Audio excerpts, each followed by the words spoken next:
takovou si nedostánu.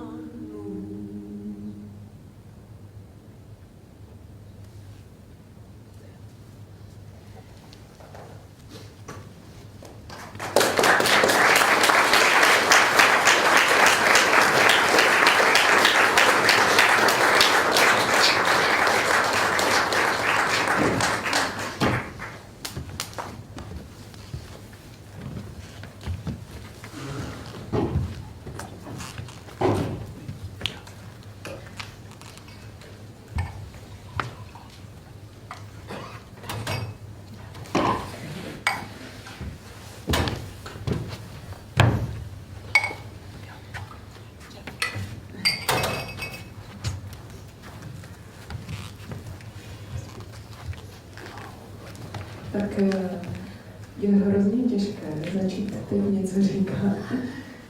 Určitě jste všichni prožívali ten film podobně jako já, a zvlášť pokud máte děti. It's very difficult to start saying something right now. I'm sure you've all felt something and you've experienced various things, perhaps especially if you have children. Nicméně určitě také stejně jako ve mně ten film ve vás pozoval celou řadu otázek.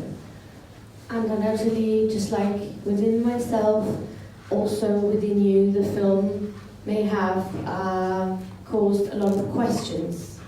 A nicméně úplně na začátek bych ráda předala slovo Karen, která vám chtěla něco říct. Right now, however, I would like to give the floor to Karen first of all, because she wanted to tell you a few words. Thank you.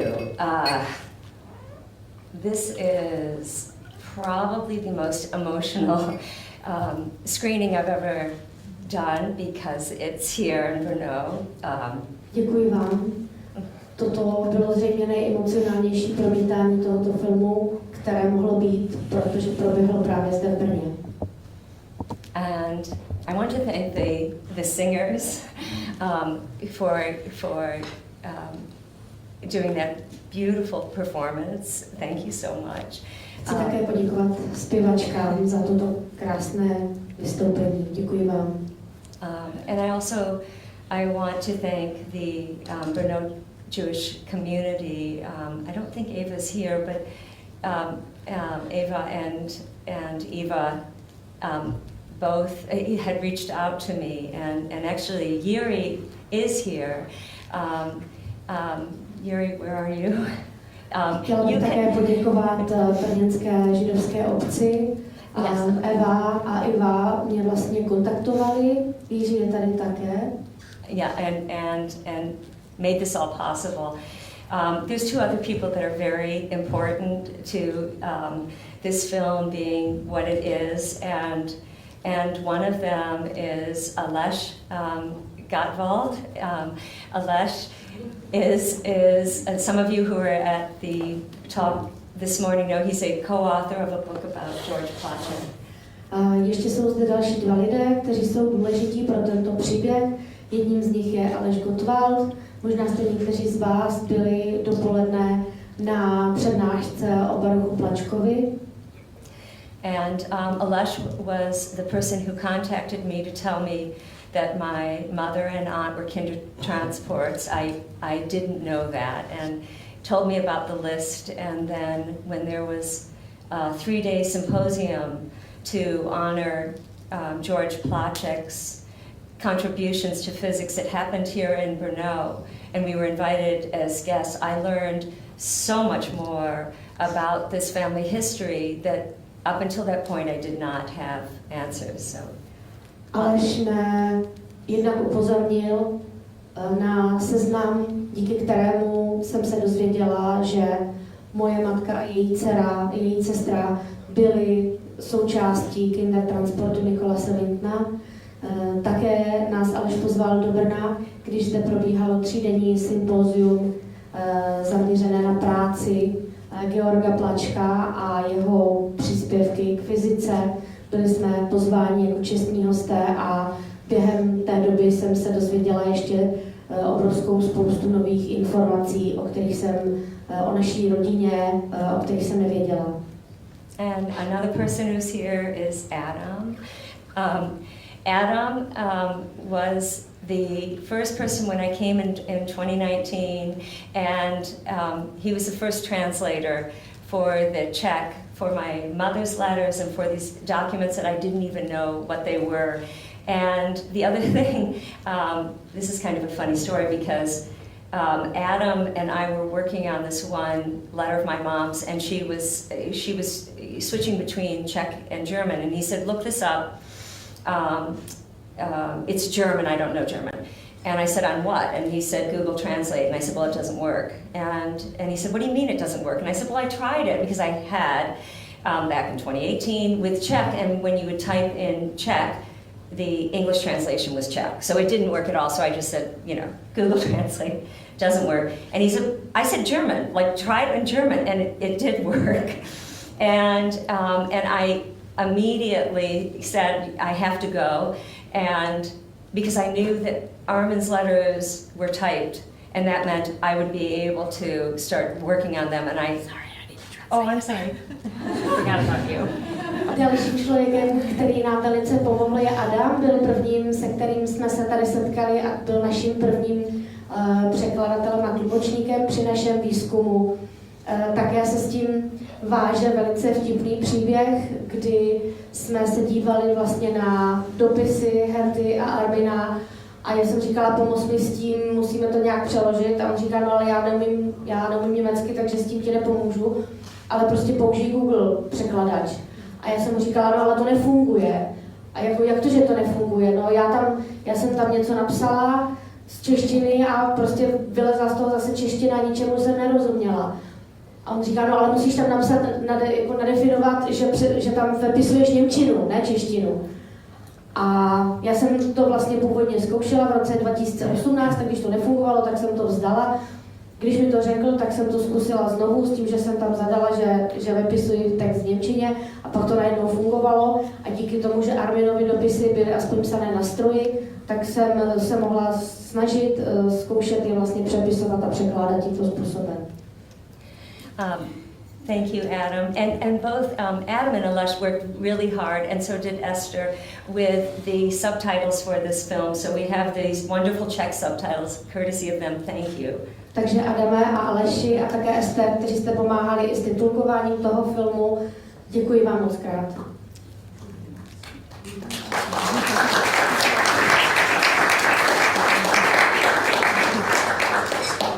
Moc děkuji. Já bych měla, jestli to nevadí, nejdřív otázku na Jeffa, protože ten teďka dlouho nic neříkal. If you don't mind, I would have a first question focused to you, because you haven't been saying much yet. That's the way I am all the time. Já jsem takový pořád. Mě by zajímalo, protože když se díváme na ten film, tak je velmi dojemný a je tam hrozně moc momentů, které rozpláčou asi úplně každého. A jak těžké bylo natáčet vlastně takový silný příběh s členy rodiny, kteří takto pohnutě vlastně mluvili o tom, co se právě z těch dopisů dozvěděli. The question is about making the movie, because clearly there are many moments that made a person cry, pretty much anyone, and I'm wondering how hard it might have been to make a movie with members of the family who have been actually personally affected by these stories.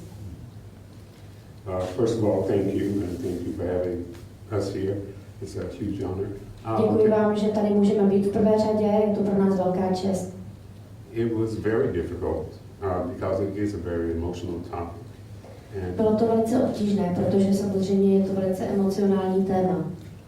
And I would say that Karen, the editor, and myself, we spent many days crying. A musím říct, že Karen a já a střihač jsme skutečně strávili mnoho dní pouze pláčem. And even sitting there just now, I still get emotional. A i když jsem tady teď seděl, tak pořád mě to dojímá.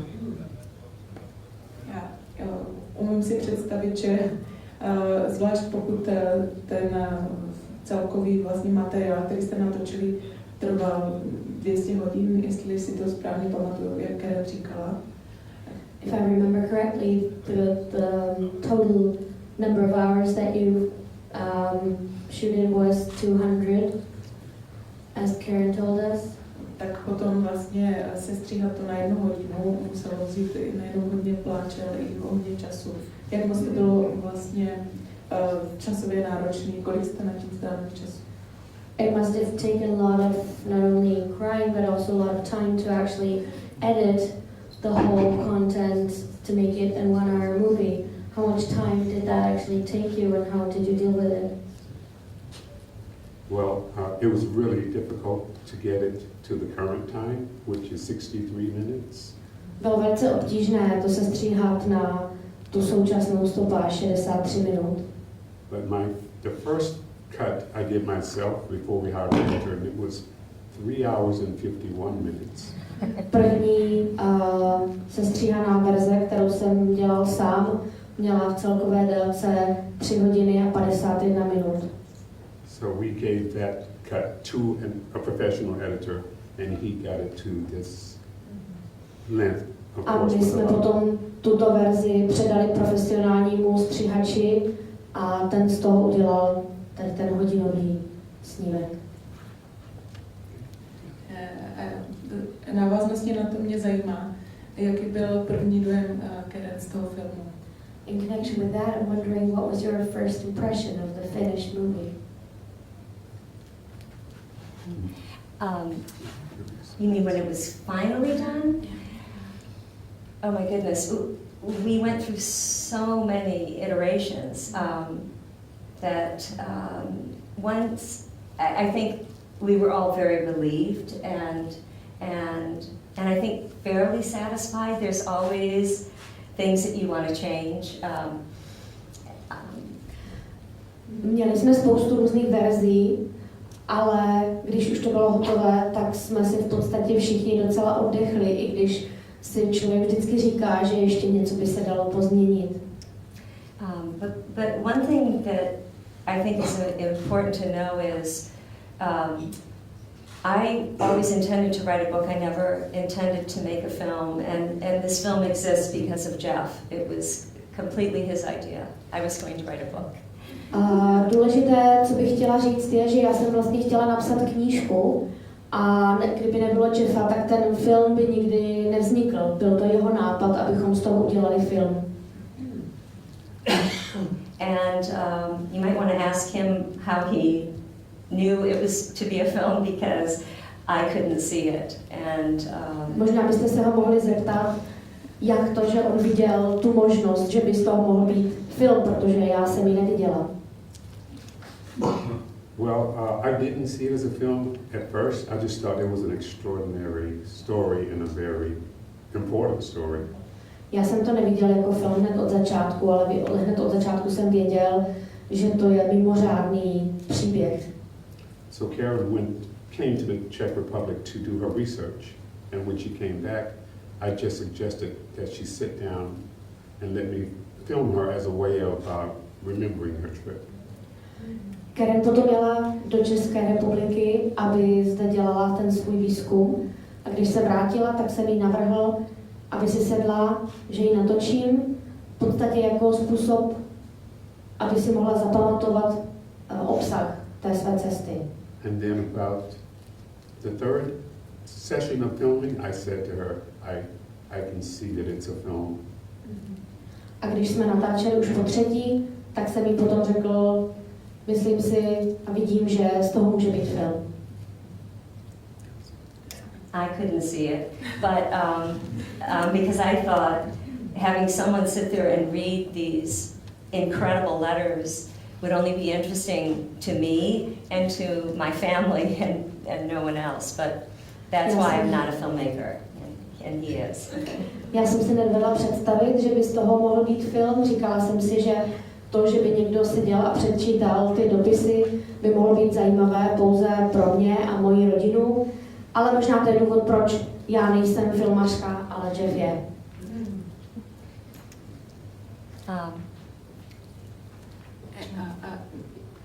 Já bych měla ještě jeden takový dotaz.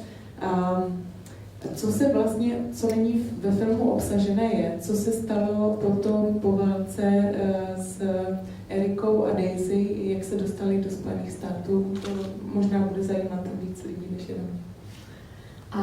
One more question that I wanted to ask, and that is actually not contained in the movie, is that what happened with the girls after the war?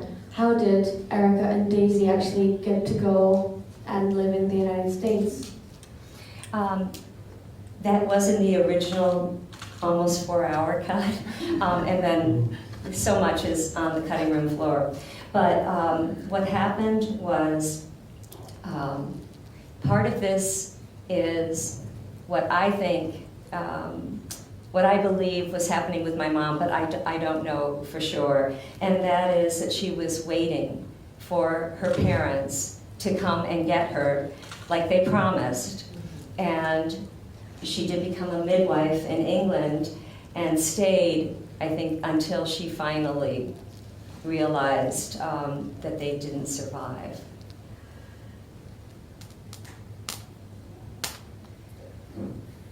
Sorry. That's okay. No, that's right. Moji rodiče, nebo moje matka, zůstala v Anglii a důvod, proč tam vlastně zůstávala dál, bylo, že nadále čekala, že si pro něj její rodiče přijedou, tak jak to slíbili. Čekala a mezi tím vystudovala, stala se porodní asistentkou a teprve až finálně pochopila, že rodiče nepřežili, tak se vlastně přesunula. And Daisy was brought over sort of by force to the United States by Hans Schindler, their uncle. And without going into too much details, she was not in a good school situation. And my mom, who was a midwife at the time, was very worried about Daisy's safety. And so she came to the States. Ještě předtím bylo řečeno, že tady tato část příběhu byla v té 4hodinové verzi a tím pádem vlastně skončila, tak říkajíc, na podlaze střižny. Důvod, jak se sestry dostaly do Spojených států, byl ten, že zatímco maminka Karen se stala porodní asistentkou a pracovala, tak její mladší sestra Daisy byla ve škole, ale nebyla tam úplně dobrá situace, nebudu zacházet do detailů, ale moje maminka měla o svou mladší sestru velké obavy a tím pádem ji vlastně určitým způsobem násilím s pomocí strýce Hanse dostali k ním do Spojených států. There is a letter that a relative wrote about while my mom was a midwife. And in it, this relative was saying, I tried to show Erica all the newspaper ads that we had placed in all the Czech papers, and no one responded, and that there was no way that her parents had survived, and she refused to hear this and insisted that they were in the Russian front where there was no communication, and she kept believing that even like years later, just wouldn't hear that they didn't survive. And then I think once, again, these are my thoughts, that once they didn't come, and realizing her only sister was in the United States, that's when she came to the US. Máme nějaké dopisy dokumentující situaci, kdy jeden z našich rodinných příbuzných ukázal mojí mamince inzeráty, které podali do všech možných československých novin, v podstatě s výzvou, aby se rodiče ozvali, ale nikdo na ně nereagoval. Nicméně maminka tomu nechtěla uvěřit a nebrala to prostě vůbec v potaz. Myslela si v té době, nebo aspoň já mám ten dojem, že říkala, že museli být někde na ruské frontě, s kterou nelze komunikovat a že jsou prostě někde nedostupní. Nicméně i mnoho let po válce si to ještě stále myslela, ale potom ve chvíli, kdy jí došlo, že vlastně její jediná sestra je už jinde ve Spojených státech, tak se potom rozhodla odejít za ní.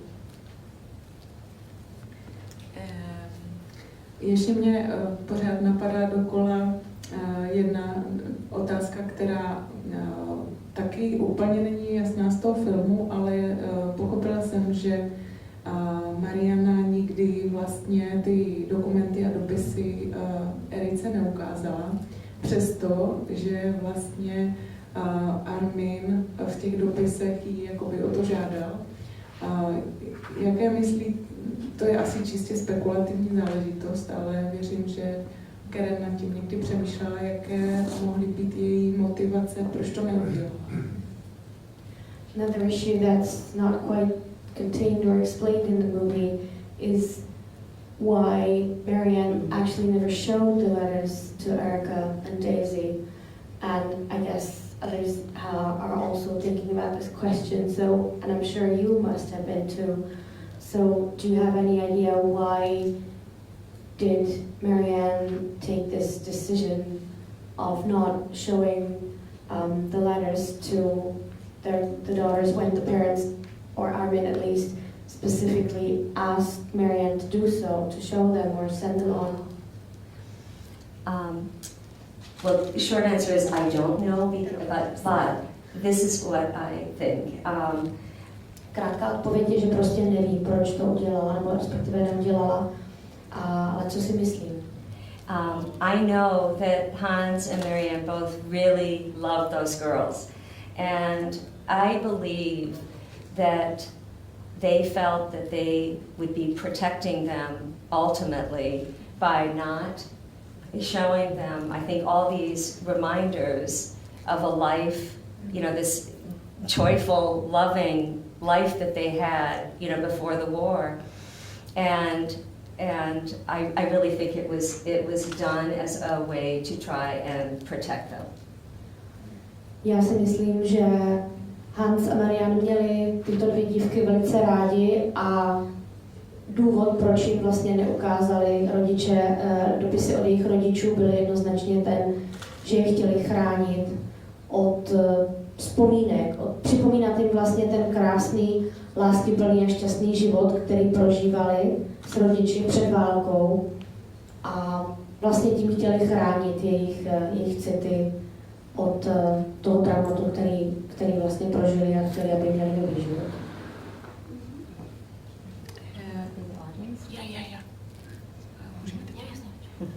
Teď bychom mohli dát prostor i divákům, jestli má někdo nějaký dotaz, tak budeme rádi za dotaz. Zuzana.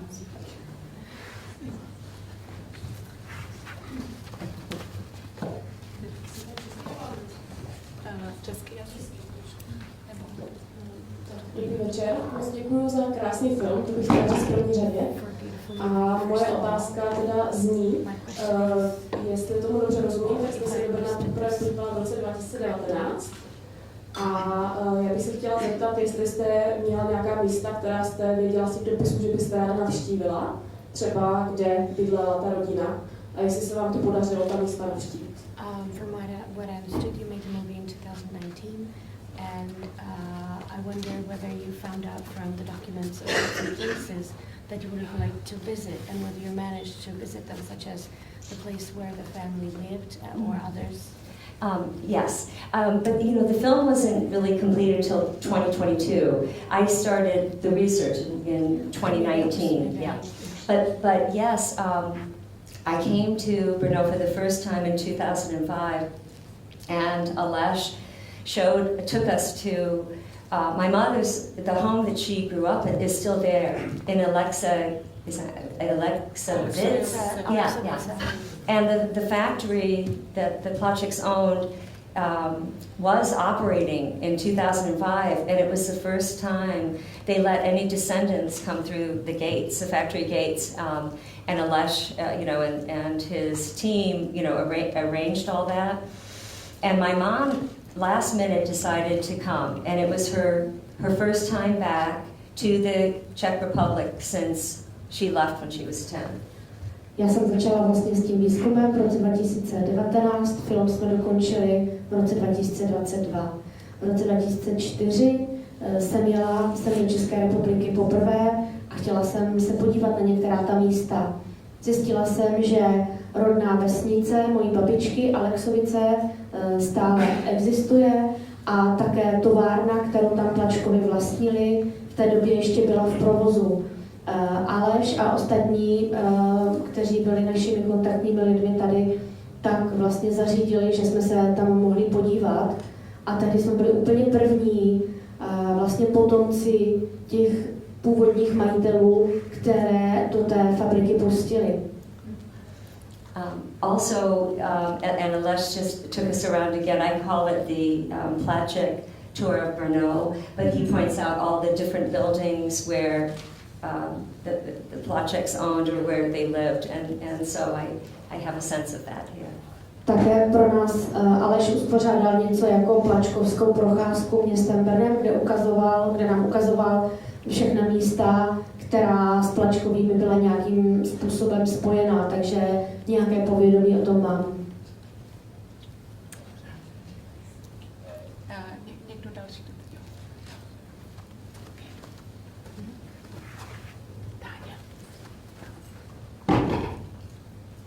Dobrý večer, už je večer. Moc krát děkuju za film, Karen. A za to přirovnání dopisů k hlasům. A já jsem historička, pracuji na jedné výstavě, která je o dopisech a její název je Hlasy. Takže mi to velmi... I'm a historian and I work on an exhibition about letters and the exhibition is actually called Voices. So it's spoken to me very much. Je mi to moc blízké. So it's very close to me. A mám dvě otázky. Jedna je, z těch dopisů to vypadalo, že narozeniny Eriky a Daisy byly blízko u sebe. From the letters it appeared that the birthdays of Erica and Daisy were very close to each other. Jestli je to tak. Is that right? Yes, it was, my mother was September 19th and Daisy was October 3rd. And so that birthday letter, when Armin wrote to both of them and he said, actually I just remember this too. My mom told me that sometimes they would make them celebrate together and she hated that. Je to tak, moje maminka se narodila 19. září a Daisy 3. října, takže měli narozeniny skutečně velmi blízko sebe a to vysvětluje to, co tatínek v tom dopise psal. Zároveň si taky pamatuju, že mi moje maminka vyprávěla, jak je občas právě donutili slavit ty narozeniny společně a ona to nesnášela. A druhá, ta je trochu vážnější, se váže k tomu dopisu poslednímu z léta 41, Arminova dopisu. On tam vysvětluje situaci, kdy se museli nuceně přestěhovat z Brně do jiného bytu.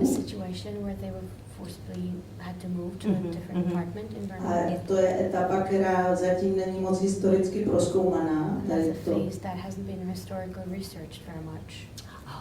Tak se chci jenom zeptat, jestli tušíte, zda ten dopis obsahuje více informací k tomu, než zaznělo v tom filmu. So I'm wondering whether you might know whether that letter might contain more information than it actually is portrayed in the movie. Yes, I think so. One thing that I was completely unaware of until I was at Yad Vashem not this past August of 2022, and I was there to do some research with their testimonies and.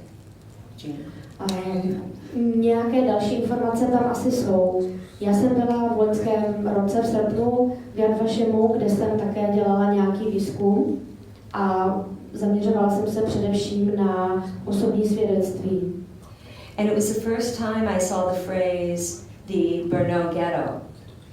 And so I was asking people at Yad Vashem, and I said, I've never heard of this before. But there were several testimonies that referred to an area that is close to, I think, where that high school is. Yes. Where they where they had moved Jews that they knew. They were going to be processing at that school in the gym. And I don't know if that's where they had just been moved to, but I do think that it's possible that there's more information. Když jsem byla v Jedvašemu, tak z některých svědectví jsem zachytila, že lidé použili přímo termín brněnské ghetto. Do té doby jsem tohle sousloví nikdy neslyšela, ale v některých těch svědectvích bylo a pochopila jsem z toho, že asi byla nějaká oblast několika ulic, která tímto způsobem nějak určitou dobu fungovala. Slyšela jsem také, že byli lidé vlastně před transportem přestěhování do nějaké školy, kde žili v tělocvičně. Nevím, jestli to přesně je to, o čem vlastně Armin píše ve svých dopisech, ale je možné, že v těch dopisech ještě nějaké informace se z toho dají získat. The other thing I want to say about the letters is what you saw in the film were excerpts from 10 of Armin's letters, and he wrote 50. Chtěla bych k tomu ještě říct, že v tom filmu jste viděli úryvky z 10 Arminových dopisů. Celkem těch dopisů bylo 50. And what you saw of Herta's were from 6 letters, and she wrote 35. Z Hertiných dopisů jsme citovali z 5 nebo 6 exemplářů, celkem jich napsala 35. And one of the most painful parts for me of the editing process was every time the editor said we have to cut more of the letters, and I didn't want to, because to me they're incredibly important and powerful. Jedna z nejtěžších částí celého toho editačního procesu pro mě byla pokaždé, když stříhač řekl, že musíme vystřihnout ještě nějaké další části těch úryvků z těch dopisů. To pro mě bylo nejtěžší, protože ty dopisy ke mně velice zásadně mluví. The good news is that when I go to schools and share the archives, I bring everything, and the curriculum that I'm developing with Yad Vashem will be for grades 6 through 12, and we're using everything. So they will be seen, they'll be read, they'll be referenced, and that makes me so happy because I want their voices heard. Dobrá zpráva je, že to školní kurikulum, které dávám dohromady ve spolupráci s Yad Vashem, bude určené pro 6. až 12. třídu a do toho kurikula budou zahrnuty všechny dopisy. Když jezdím do škol dělat besedy, beru je sebou všechny a stejně tak i všechny budou zahrnuté do toho kurikula, s čímž mám velkou radost, protože to znamená, že budou slyšet všechna jejich slova.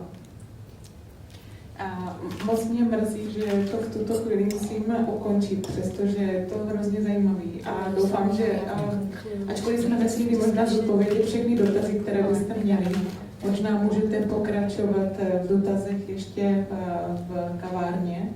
A touto cestou bych tedy ráda moc poděkovala jménem ŠTETL FESTu za to, že Karen a Jeff jste přivezli do Brna, dopisy z Brna.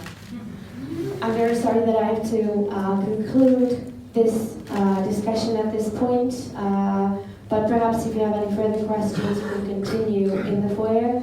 And right now I would like to thank ŠTETL FEST for bringing Karen and Jeff to Brno. And the letters from Brno to Brno. Thank you.